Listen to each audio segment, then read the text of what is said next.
His Excellency Dr. Fred Matiang'i has chosen a way that he wants to follow. Others might feel we should create a party that belongs to a certain region. But Dr. Fred Matiang'i has sat, reflected on his legacy, and said he's going forth using a coalition of parties. And those parties will include Jubilee Party. It will include UPA. It will include PNU.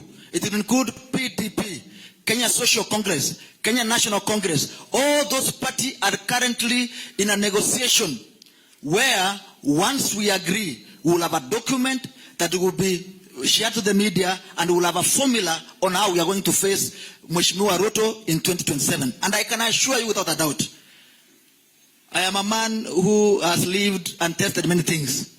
The next election will be won by one Dr. Fred Okengo Matiang'i. The only thing you need to do is to be prepared and be ready to be served by him. He has worked in many ministries. He had an opportunity to serve in education. The Gen Zs that you saw here are the people who requested him to come and run. Remember the other leaders in the race. They want to get a seat to serve Kenya.